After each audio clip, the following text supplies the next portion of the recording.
Bon Anaïs, je voudrais d'abord que tu reviennes un petit peu sur ce voyage en Turquie.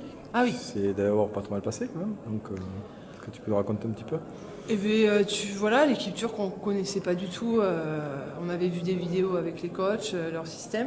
Maintenant, voilà, les jouets, c'était différent. Et bon, elles sont un peu toutes naturalisées turques, donc, mais il y a beaucoup d'Américaines, dont 3 qui font l'équipe. Hein, de toute façon, elles mettent 20 points chacune.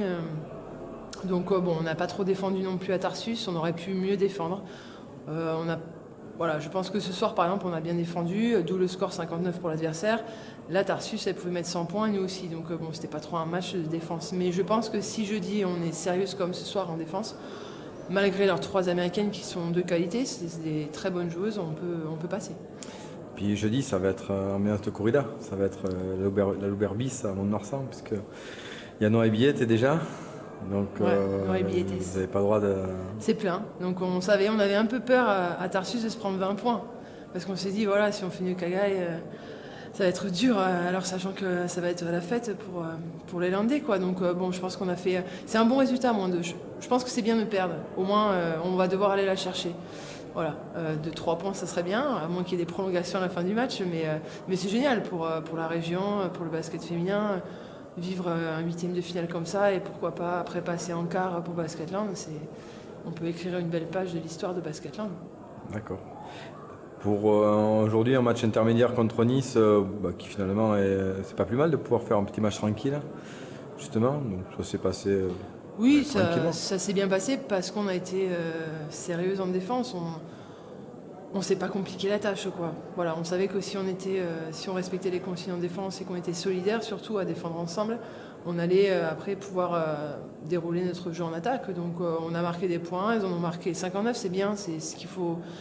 Les adversaires, on doit rester dans ces cordes-là entre 60 et 65. Donc match sérieux mais on savait que c'était bien de faire un match sérieux ici, ce soir, pour jeudi, pour se préparer. Puis il fallait aussi interrompre cette série de défaites, parce qu'après une grande série de victoires, on avait une série de défaites qui commençait à. Oui, c'est vrai qu'on était un peu dans la spirale, mais on y a pensé là, après Bourges, Montpellier, Villeneuve, Tarsus, ça faisait 4 quand même. Donc voilà, bon après c'était pas une spirale non plus, ça nous perturbait pas plus que ça, hein, parce qu'on n'a pas fait de faux pas vraiment. Bourges, Montpellier et Villeneuve, bon voilà, c'est le top 4. Mais on savait que ce soir quand même il fallait gagner, mais avec la manière aussi. Donc là, c'est bon, l'année 2014 est vraiment lancée. Et enfin lancé. D'accord. Merci Anaïs. Merci. Non, parce que c'est pas tous les jours qu'on a Pascal Ondar sur Basketland. Donc on va recueillir un petit peu ses impressions d'abord sur ce match de basket. Et puis sur cette ambiance de Saint-Sevé un petit peu, comment ça s'est passé? J'étais surtout venu pour l'ambiance, je ne me suis pas trompé parce que j'ai vu une très très très bonne ambiance. J'ai apprécié un petit peu l'intensité de ce match. Le basket je connais un petit peu, mais par contre Saint-Sevé, basket féminin à ce niveau, ça m'a un petit peu surpris. Je m'en réjouis que le basket à Saint-Sevé soit aussi reconnu que ce que j'ai vu aujourd'hui.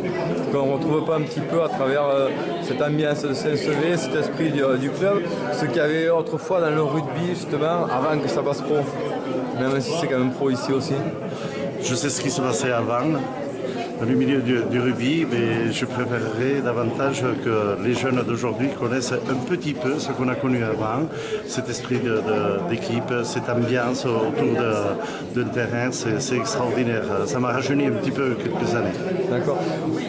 Juste 2 mots sur le rugby, là, les difficultés actuelles qu'on rencontre, autant le BO que l'Aviron, que le Stade Montois et que l'US Dax, même si on va aller plus loin, est-ce que c'est pas un petit peu contrariant, un petit peu décevant finalement? Oui, c'est contrarié bien entendu, mais bon, c'est avec le sport. Disons que quand on fait du sport à un certain niveau, c'est vrai que c'est un petit peu compliqué de rester toujours au même niveau.